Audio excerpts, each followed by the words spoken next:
Simply Financial with Christopher Calandra, Certified Financial Planner, is an innovative, comprehensive, informative, and cutting-edge podcast that discusses financial topics ranging from personal finance, economics, politics, and personal growth. Simply Financial will cover intriguing and thought-provoking questions so that the listener can simply increase their financial IQ. Welcome to this edition of the Simply Financial podcast. I'm your host, Christopher Calandra. This episode is number 36, season number 3. So I am a certified financial planner. I've been a financial advisor my entire career. That is a little over 26 years now. And the firm that I founded, Elliott Wealth Management Services, is built so that we can help our clients win with money. We help them make smart money decisions, help them avoid mistakes, and we want our clients to build wealth and achieve their financial goals. Pretty straightforward. With that said, you cannot, nor should you, save and invest every nickel you earn. You need to have balance within your wealth building plan. I often say when meeting with clients, especially older clients, remind them that they can't take their money with them. It's meant to be enjoyed. And I also sometimes will speak with younger individuals that are simply living for today and are bogged down by FOMO, the fear of missing out, and are not building wealth so that over time they will be more financially secure and have more options down the line. You need, again, to have a balance. So I wanted to talk quickly today about the 3 S's. At the most basic level, there are only 3 things you can do with money. The 3 S's. You can spend it, save it, share it. You could spend it. I believe, and there's ample research out here, and it is common sense, is you ought to live beneath your means, avoid debt, avoid consumer debt, especially car loans, credit card debt that you carry month to month, that kind of stuff. So you ought to live beneath your means so that there's money to build wealth. That's the save portion we're going to talk about in a moment. But you should spend money and enjoy money. Pick your spots to splurge.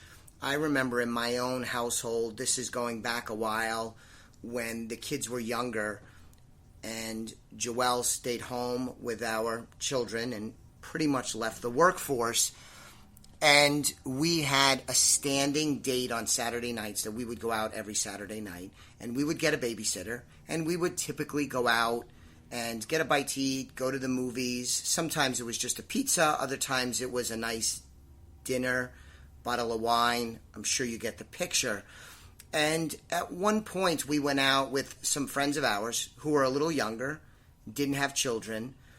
And towards the end of the night, she turned to my wife and said, "Boy, isn't it really expensive for you to go out every Saturday night to get a babysitter, to go out to eat, to the movies, whatever we did? We were essentially spending money, plus the cost of the babysitter was not cheap." What I'm driving at is Joelle's response, I think, was terrific. Her response was, it's way more expensive to get divorced than to spend money, my husband and I, going out on Saturday night and enjoying ourselves. So during the week, she was mom and head of the household. I was working all the time, a lot of hours, and then Saturday night was our time, and we picked that time to spend some money that was good for me, good for her, good for our marriage, good for our family, and that was a good use of money. And I remember her line vividly that it was a good choice of money, spending money, because the risk was that we may not have as good a marriage if we didn't choose to do this and spend that money. We want to enjoy our money. You have to pick your spots to splurge. Now again, balance. If you splurge all the time, you're probably not going to be able to do all of the S's that we're going to talk about. So be in balance, avoid debt, live beneath your means, but pick your spots to splurge. Spend money, and when you choose to spend money, enjoy what you're spending. Be purposeful. And lastly, let me just say on the spending front, is do not keep up with the Joneses. As I have heard from others, I am stealing this phrase, is don't keep up with the Joneses because they are broke. You have social media today with all of these highlight reels of people's vacations and trips and new vehicles and what have you. Don't buy into that. Focus on your household, your goals, where you are and where you're going, and don't get too caught up in the I'm going to keep up with the Joneses. Let's talk about save. Most of what I talk about on the Simply Financial podcast, most of what I talk about with my clients and potential clients is the saving portion. How can we build wealth? So you need to allocate some of your income to wealth building. That means that not all of it's going to go towards spending. Some of it should go towards wealth building.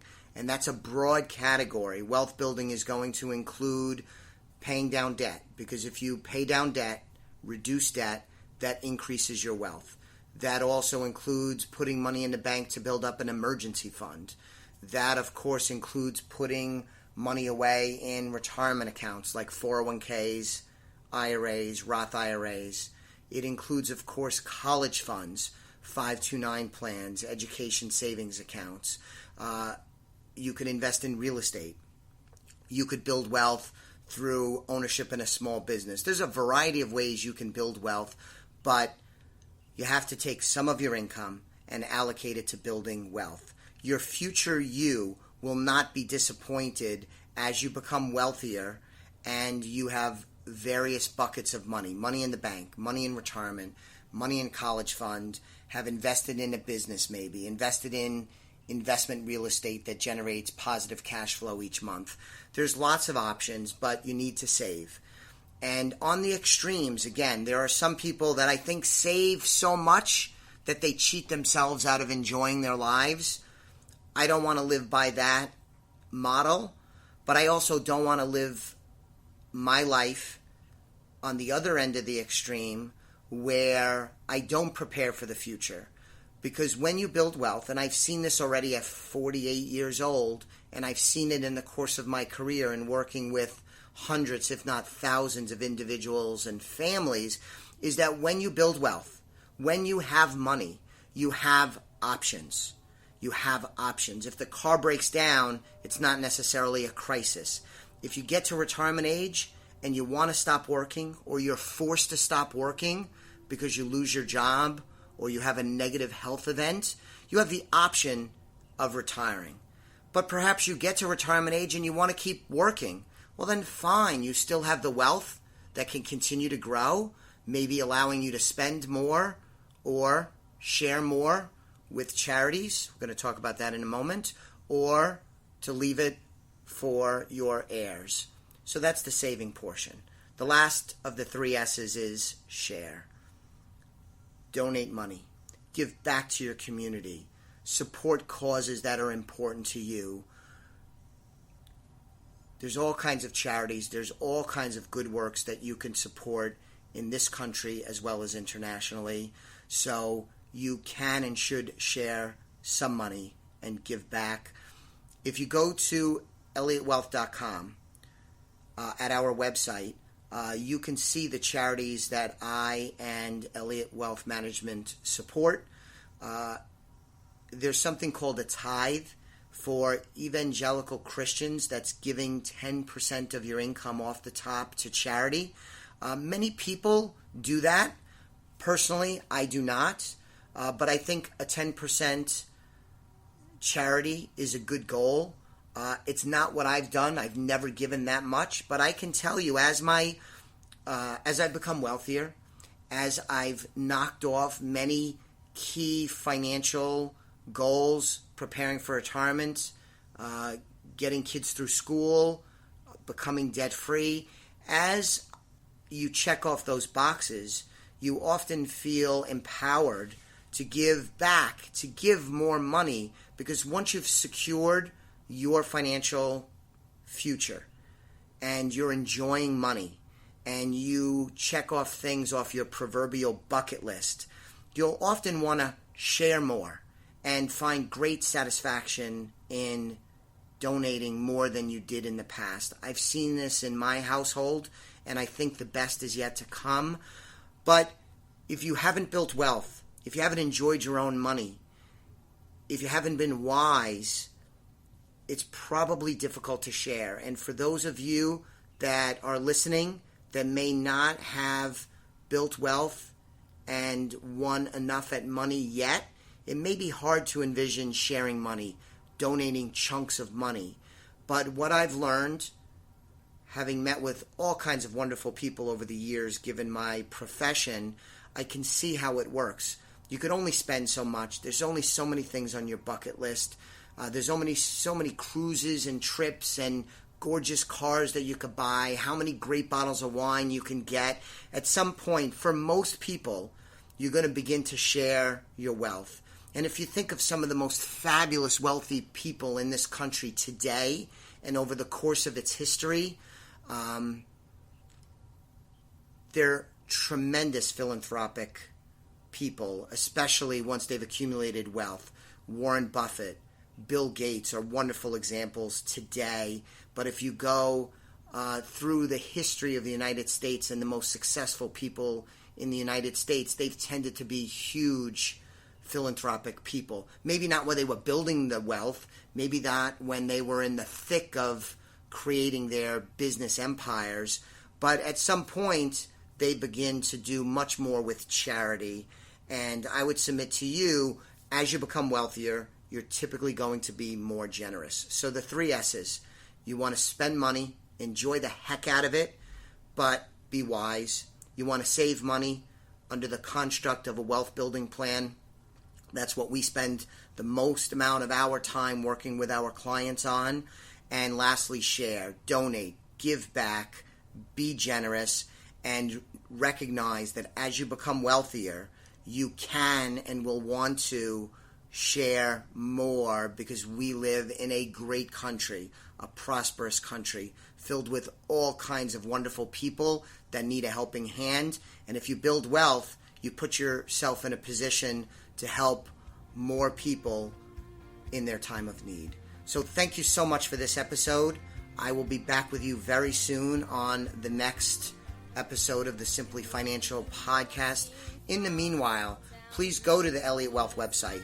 Check out the charities that we support. You could also find out more about me and the team here, how we can help you win with money.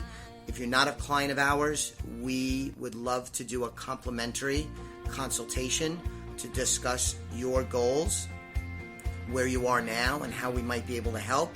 And also, subscribe to this podcast. I could really use some increased numbers doing these podcasts. We want to have more subscribers. So if you haven't subscribed already, please do so. Recommend it to a friend. That'd be great. Thanks. Views expressed are not necessarily the opinion of SagePoint Financial Incorporated and should not be construed directly or indirectly as an offer to buy or sell any securities mentioned herein. Investing is subject to risks, including loss of principal invested. Past performance is not a guarantee of future results. No strategy can assure a profit nor protect against loss. Please note that individual situations can vary. Therefore, the information should be relied upon when coordinated with individual professional advice. Please note, the information being provided is strictly as a courtesy. When you link to any of the websites provided here, you are leaving this website. We make no representation as to the completeness or accuracy of the information provided at these websites, nor is the company liable for any direct or indirect technical or system issues or any consequences arising out of your access to your use of third-party technologies, websites, information, and programs made available through this website. When you access one of these websites, you are leaving our website and assume total responsibility and risk for your use of the websites you are linking to. Security